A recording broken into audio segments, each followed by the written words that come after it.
Bonjour mes chers amis, les habitués de la chaîne de télévision vidéo La Voix de la Vérité de D. Ahmed Benfissa, médecin du monde, le site Médecin du Monde sur YouTube.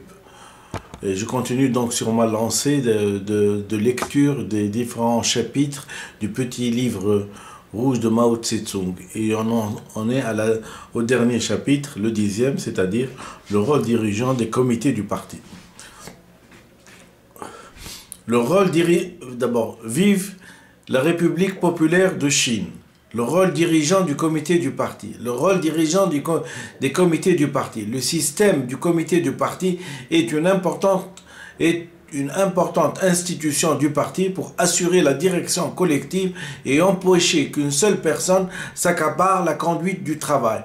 Or, on a constaté récemment que dans certains de nos organes dirigeants, évidemment pas dans tous, il est de pratique courante qu'une seule personne accapare la conduite du travail et prenne des décisions sur les problèmes importants.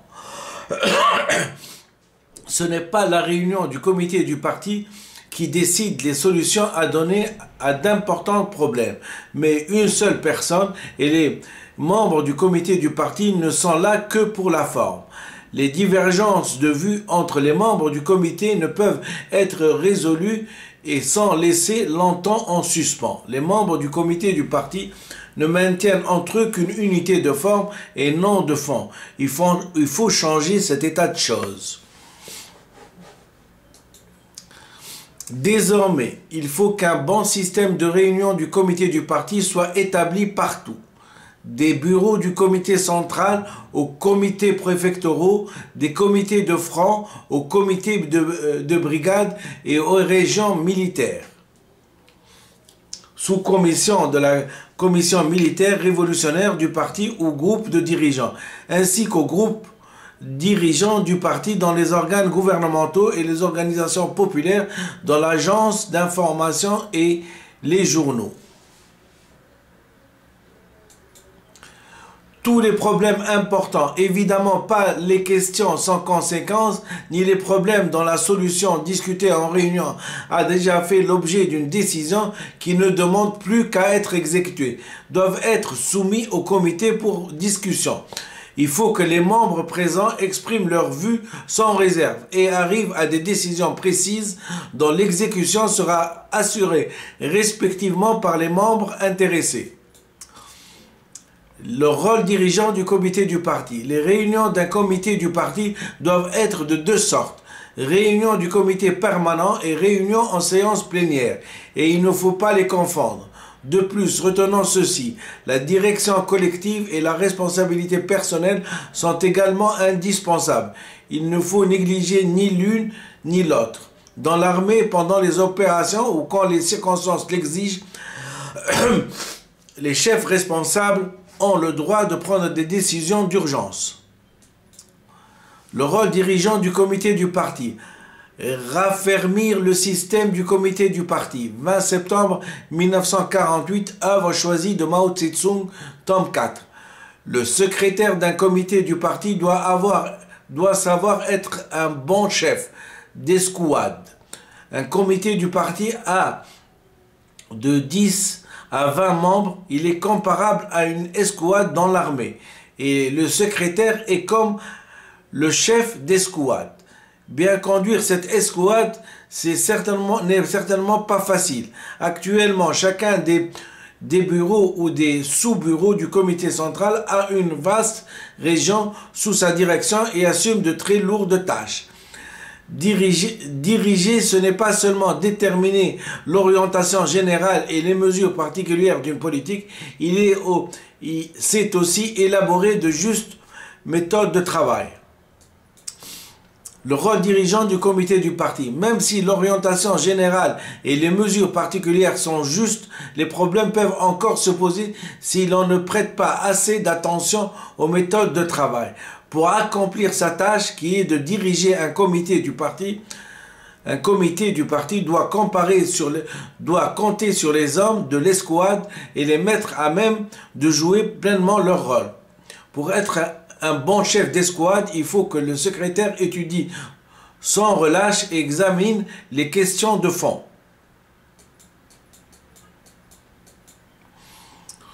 Le rôle dirigeant du comité du parti. Même si l'orientation générale des mesures particulières sont justes, des problèmes peuvent encore se poser si l'on ne prête pas assez attention aux méthodes de travail.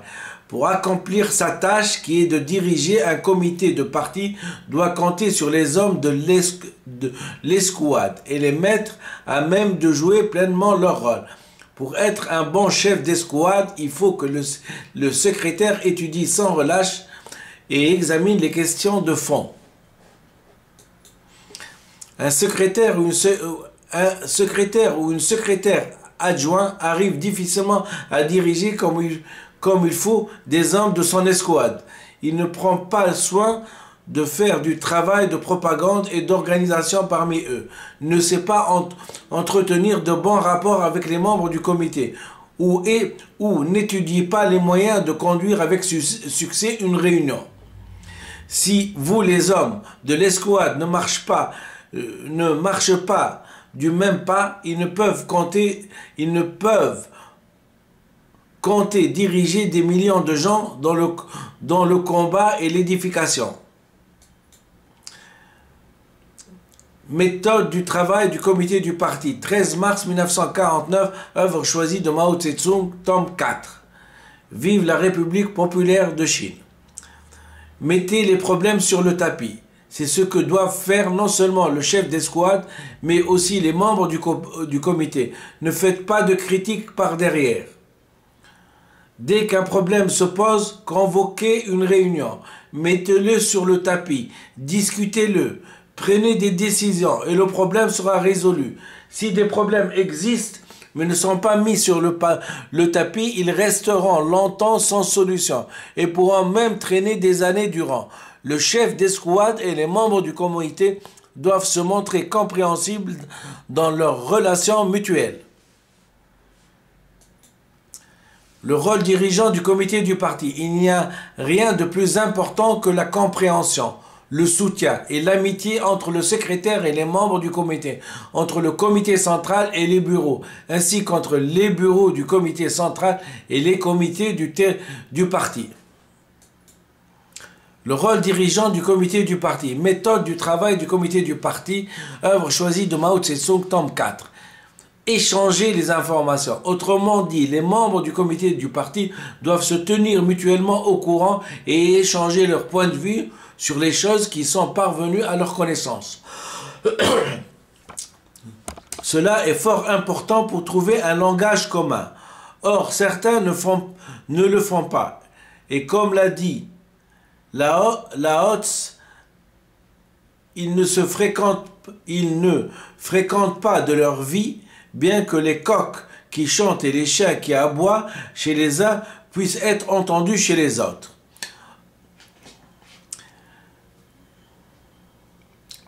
Or, certains ne le font pas. Et comme l'a dit Lao Tse, ils ne se fréquentent pas de leur vie, bien que les coqs qui chantent et les chiens qui aboient chez les uns puissent être entendus chez les autres.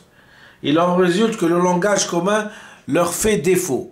Méthode de travail du comité du parti, œuvre choisie de Mao Tse-tung, tome 4.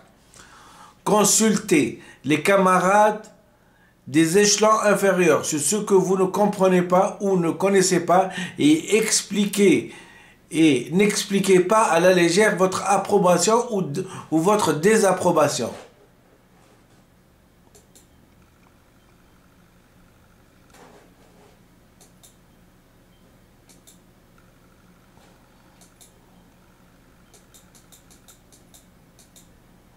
Il ne faut jamais prétendre connaître ce qu'on ne connaît pas. Et il ne faut pas avoir honte de consulter ses inférieurs, mais savoir prêter l'oreille aux avis des cadres et des échelons inférieurs. Soyez élève avant d'être maître. Consultez les cadres des échelons inférieurs avant d'émettre des ordres. Dans ce qui disent les cadres des échelons inférieurs, il y a du juste et du faux. Nous devons en faire l'analyse. Les idées justes, nous devons les écouter et les suivre. Les avis erronés qui viennent d'en bas, nous devons aussi les écouter. Ce serait une erreur de ne pas les écouter du tout. Mais au lieu de les suivre, il faut les critiquer. Méthode de travail du comité du parti. Œuvre choisie de Mao Tse-tung, tome 4. Apprenez à jouer du piano. Pour jouer du piano, il faut mouvoir les 10 doigts. On n'y arrive pas avec quelques doigts seulement, en laissant les autres immobiles. Cependant, si on appuie les 10 doigts à la fois, il n'y a pas de mélodie non plus. Pour faire de la bonne musique, il faut que les mouvements des doigts soient rythmés et coordonnés. Un comité du parti doit bien prendre en main sa tâche centrale et en même temps, autour de cette tâche centrale, développer le travail avec d'autres champs d'activité.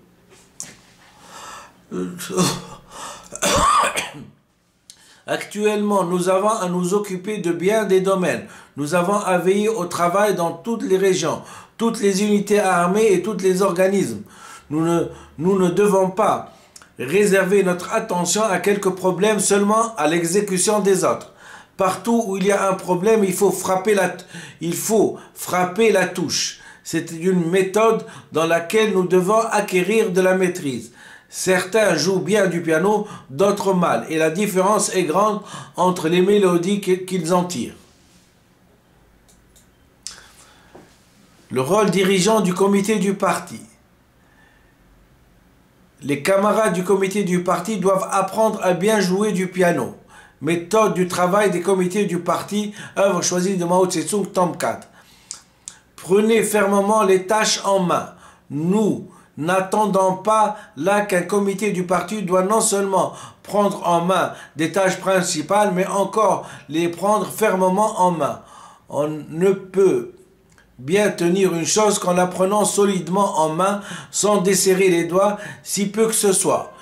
Ne pas prendre solidement en main, cela revient à ne pas prendre en main du tout. Naturellement, on ne peut rien saisir main ouverte. La main ouverte.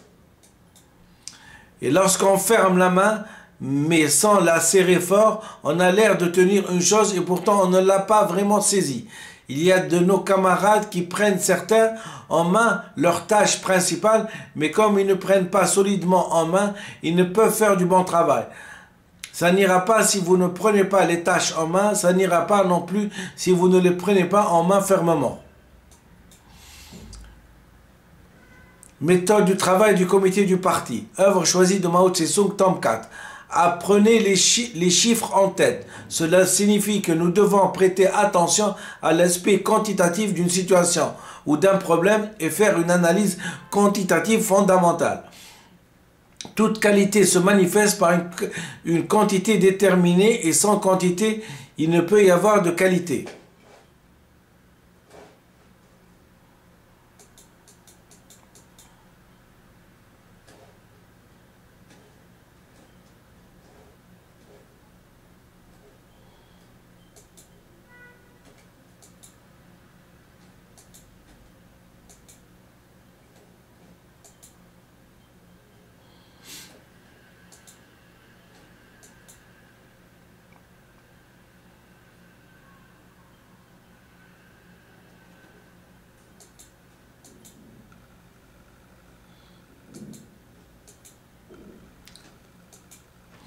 Aujourd'hui encore, beaucoup de nos camarades ne savent pas qu'ils doivent prêter attention à l'aspect quantitatif des choses, aux statistiques fondamentales, aux principaux pourcentages et aux limites quantitatives qui déterminent les qualités des choses. Ils n'ont pas de chiffres en tête pour rien, il en résulte qu'ils ne peuvent éviter de faire des erreurs. Le rôle dirigeant du comité du parti. Méthode du travail du comité du parti, 13 mars 1949, œuvre choisie de Mao Tse-tung, tome 4. Avis à la population. Il faut annoncer les réunions d'avance comme si on l'en affichait un avis à la population pour que chacun sache ce qui va être discuté et quels problèmes sont à résoudre et que chacun s'y prépare assez tôt. Dans certains endroits, les réunions des cadres sont convoquées sans que rapport et projet de résolution soient prêts. On les improvise tant bien que mal Tant bien que mal, lorsque les participants sont déjà là, cela rappelle le dicton « troupes et chevaux sont là, mais vivres et fourrages ne sont pas prêts ». Cette façon d'y prendre n'est pas bonne. Ne vous hâtez pas de convoquer des réunions si elles ne sont pas préparées. Méthode du travail du comité du parti. Œuvre choisie de Mao Tse-tung. Moins de troupes mais de meilleures, et simplifier l'administration. Causeries, discours, articles et résolutions doivent être clairs et concis. De même, les réunions ne doivent pas être trop longues. Méthode du travail du comité du parti. Œuvre choisie de Mao Tse-tung, tome 4. Soyez attentifs à collaborer dans l'unité avec les camarades dont les vues sont différentes des vôtres, dans les organismes locaux, aussi bien que dans l'armée. Il faut prêter attention à ce principe qui s'applique également à nos relations avec les personnes en dehors du parti. Nous sommes venus de tout coin du pays et nous devons savoir collaborer dans l'unité, mais seulement avec des camarades qui partagent nos vues, mais aussi avec ceux qui en ont de différentes. Méthode de travail du comité du parti. Œuvre choisie de Mao Tse-tung, tome 4. Gardez-vous d'être orgueilleux, c'est une question de principe pour tous les dirigeants et c'est aussi une condition importante pour le maintien de l'unité. Mais ceux qui n'ont pas commis de fautes graves et qui ont obtenu de grands succès dans leur travail ne doivent pas être orgueilleux. Même ceux qui n'ont pas commis de fautes graves et qui ont obtenu de grands succès dans leur travail ne doivent pas être orgueilleux. Méthode du travail du comité du parti du 13 mars 1949. Œuvre choisie de Mao Tse-tung, tome 4. Tracer deux lignes de démarcation, d'abord dans la révolution et la contre-révolution avec Yen et Xian. Yen étant le siège du comité central du Parti communiste chinois de janvier 1937 à mars 1947. Xian était le centre de la domination réactionnaire du Kuomintang dans la Chine du Nord-Ouest. Le camarade Mao Tse-tung fait ici de ces deux villes les symboles de la révolution et de la contre-révolution.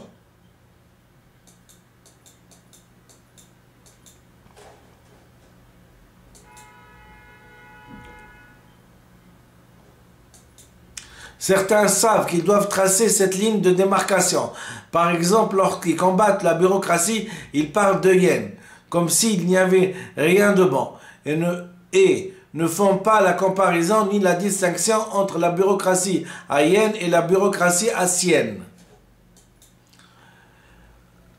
Ils commettent ainsi une erreur fondamentale. Ensuite, dans les rangs de la révolution, il est nécessaire de tracer une ligne de démarcation entre ce qui est juste et ce qui est faux, entre ce qui est succès et ce qui est insuffisant, et de plus de discerner lequel des deux l'emporte. Par exemple, les succès sont de l'ordre de 30% ou de 70%. Pas de sous-estimation ni de surestimation. Il faut évoluer globalement le travail d'une personne et établir si ses succès sont de 30% et ses erreurs de 60% ou l'inverse. Si les succès sont de 70%, le travail de cette personne doit être approuvé pour l'essentiel. Il est tout à fait faux de dire que les erreurs l'emportent quand ils sont au contraire les succès. Dans l'examen d'un problème, nous ne devons jamais oublier de tracer ces deux lignes de démarcation, celle qui sépare la révolution de la contre-révolution et de celle qui sépare les succès des insuffisances. Le rôle dirigeant du comité du parti. Gardons présent à l'esprit ces deux lignes de démarcation et ça ira bien. Sinon, nous confondons la nature des problèmes. Naturellement, pour tracer correctement ces lignes, il est indispensable de faire d'abord une étude et une analyse minutieuse. Notre attitude à l'égard de chaque personne et de chaque question doit être l'analyser et l'étudier. Méthode de travail du comité du parti. Œuvre choisie de Mao Tse-tung. Au point de vue de l'organisation, il faut appliquer avec rigueur le principe de la vie démocratique sous une direction centralisée, sinon selon les indications suivantes. Les organes dirigeants du parti doivent définir une ligne directrice juste. Ils doivent trouver la solution des problèmes qui surgissent et s'ériger ainsi en centre de direction. Les organismes supérieurs doivent bien connaître la situation dans les organismes inférieurs et la vie des masses afin d'avoir une base objective pour une direction juste. Voilà ce que j'avais à vous dire. J'estime qu'il fallait lire ce chapitre, bien sûr, puisque c'est toute l'organisation du parti et du comité du parti qui est en jeu. Je vous remercie infiniment.